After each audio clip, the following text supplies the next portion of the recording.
pinapanood ba sila ng civil Yes, resistance? may training sila, may military training People sila. power? May militia siya, may militia sila. And they were trained by government forces also. Kasi Oo. before, partner naman sila ng government. But Tama. True. they used that government training against the police and the other government forces. So they were trained. They were trained by us. Totoo ba meron sila mga Hamas-like tunnels? May mga nagsabi ng gano'n na may parang tunnel, baka may tunnel sila na pang Hamas. Yung underground tunnels daw. Meron ba talaga doon sa... Hindi, yun actually ang hinahanap ko. Kasi hindi namin talaga pwedeng i-ignore yung sense of life based on the life and motion detector. LM yun eh. LM, life and motion detector. Hindi pwedeng i-kwan yun. Hindi pwedeng i-ignore yun na there's movement 8 meters underground. Hindi pwede yun. Kaya yun talaga ang pinagsimulan ng research namin kasi nga ang initial namin na iniisip, bunker. Kaya nung eventually, nung mag-surrender si Kibuloy doon sa Bible School, Eto, pakinggan nyo to mga kababayan ha.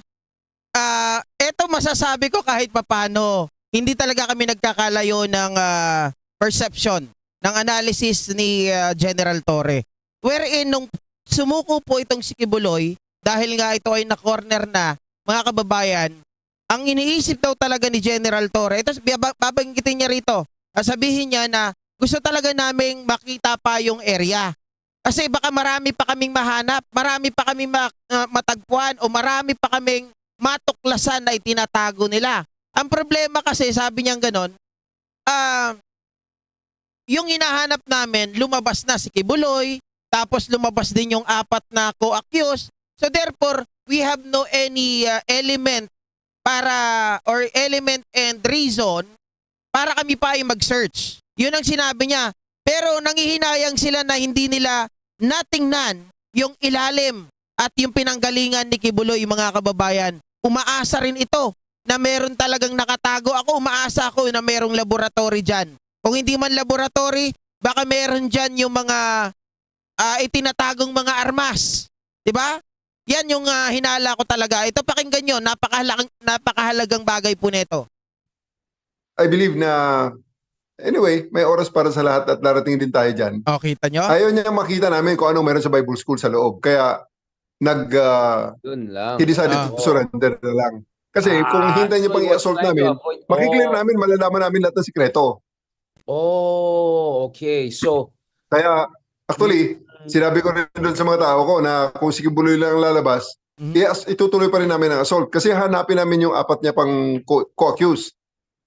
Kaya ayun, biglang nang lumabas, sumurrender, kasama ng co-accused niya. Kaya nawalan kami ng rason na pasukin pa uli yung Bible School. so yun yung potential motivation. So, kasi sabi nila, ano yun, ultimate sacrifice daw ang ginawa niya eh. Parang ginawa niya para sa... So, mga kababayan, I sorry to cut you off there, no? Nakita niyo po, parehas talaga kami ng perception. Parehas tayo ng analysis. Di ba? We are all,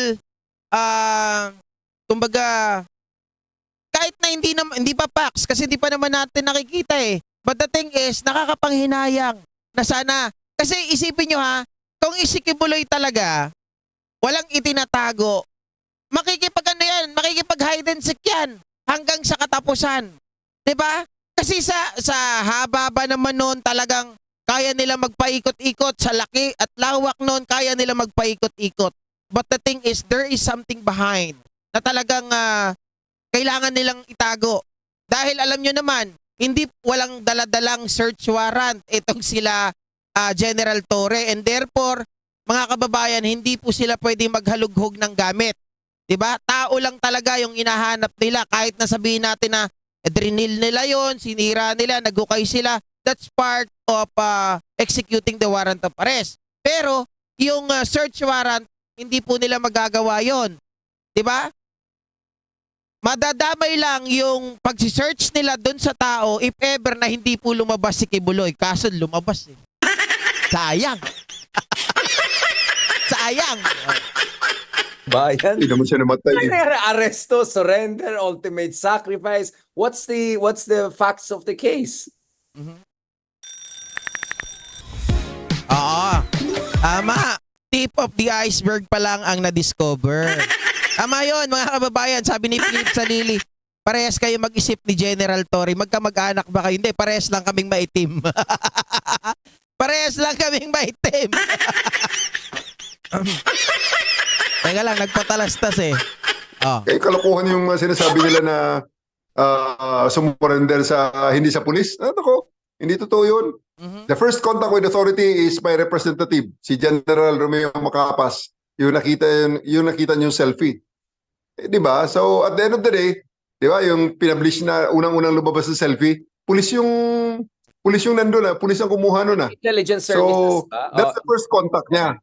Yeah. Kung sabing sumurrender sa iba, hindi Ang unang contact niya talaga. Kaya ang nangyari lang, the role of the other government agencies involved in that is prisoner transport. Okay. He's a prisoner already sa Bible school pa lang. Kaya dinala na lang siya from his place of apprehension to his ultimate place of detention, which is Camp Crame doon sa may custodial center.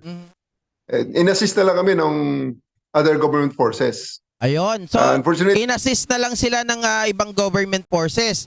The good thing about this General Torre, again, mga kababayan, o yung mga DDS dyan, ang mga nanonood, si General Torre, hindi kagaya ni General Bato, ni Senador Bato, na credit grabber. Etong alam naman natin, yung pagkakahuli kay Kibuloy, without General Torre, without his lead, that leading to the arrest of Kibuloy and the cohorts, mga kababayan, hindi po mangyayari ang lahat ng ito. Dahil sa kanyang dedication, dahil sa kanyang pagtsatsaga, dahil sa kanyang tigas, tapang, nangyari ang lahat ng ito. Now, kung hindi man sa kanya sumuko etong si Kibuloy, wala nang pakialam yan. Unang-una, mga kababayan, alam natin na siya ang inaatake, siya ang nag-lead, siya ang gumawa ng paraan, siya ang namuno. Ano pa? May hahanapin pa ba tayo? Na kahit na tinatapak-tapakan ng kanyang pagkatao, alam nating lahat na without General Torre, this apprehension of Kibuloy and the cohorts will not going to happen. Di ba? Yun. So wala na siyang pakialam kasi it is the coordination and the collaboration o corroboration, mga kababayan, whatever what you call that. Ito talaga yung pagtutulungan ng ating mga ahensya. Siyempre, ang abogado niya, gagawin talagang spin yun na sabihin na he was not captured but he surrendered. Good luck with them sa kung paano nila i-explain sa judge yan. Para sabihin nila, they were not obstructing, the exercise of... Good luck to them sa explanation nila sa judge kung paano maging plausible yan. Tapos may isa pang uhuging epal na retired intelligence officer daw. Pero ang totoo, kilala ko yun kung talaga yun, epal yun. Akala siguro magaling siya. Ito na naman dyan. Bawa ng kwento na... Ibig sabihin, merong retired officer na umi-epal. Sino kaya yun? Matapang talaga to si Torre. Mga kababayan, wala siyang pakialam. Babanggitin niya pa pangalan nila Duterte dito. Sa kanya nag-surrender si Kibuloy sa North Cotabato at pumasok na lang sa OJC yung pala, may para North surrender. Oo. Diba? Ano yun? Saan galing General? Anong gama yun? Anong charot yun? Anong Marquez? Yun ang sabi ni Secretary Abalos na kwentong kutsero. Talagang sabi niya kwentong kutsero yan. Kasi nga, yung epal na yun, feeling niya, magaling siya. Retired yun, intelligence officer kuno. Wala rin naman ang napatunguhan ng karir niya. Kaya ngayon, naging asset na lang siya from intelligence officer to intelligence asset. He wants to make himself relevant kasi mukhang tatakbo na naman sa politika yung loko na yun. Kaya he made a story na talagang very damaging yun That's very damaging to other agencies kung hindi explain. Exactly. Kasi sinasabi niya. Teka. Nagtatanong lang ako, do you have any idea kung sino yung binabanggit ni General Torre? Actually, 2 hours ako naghahagilap. Sino kaya yung sinasabi ni General Torre na retired intelligence daw, na nagmamarunong, umiepal, na sa kanya daw sumuko sa Cotabato? Sabi ko nga, may point of view dito. Napakatanga mo naman. Ikaw, gusto mong pahiyain si Torre tapos gusto mong mapahiya yung mga pulis doon, at gusto mo siyang kasuhan, bakit ka lilitaw doon sa KOJC? Where actually you can, the fact remains na pwede kang dumiretso doon sa kampo ng ISAP or ng AFP, pwede ka rin tumakbo ng Maynila na, bakit ka pa babalik doon sa KOJC? Nandun si Torre. Diba? Parang timang. O tapos tumakbo daw ng Cotabato. Doon daw sumurrender. Tapos biglang bumalik ng KOJC. Wag nga kami. Wag nyo kaming gawing tanga. Wag nyo gawing kagaya. Wag nyo gawing tanga kagaya dito, mga kababayan. That Tony Roque should be detained at the Women's Correction. Women's Correction. Hindi po. Doon na lang sa bikutan natin. Mr. Diba? Chair, sorry po sa pagkakamali. So, is that a motion na...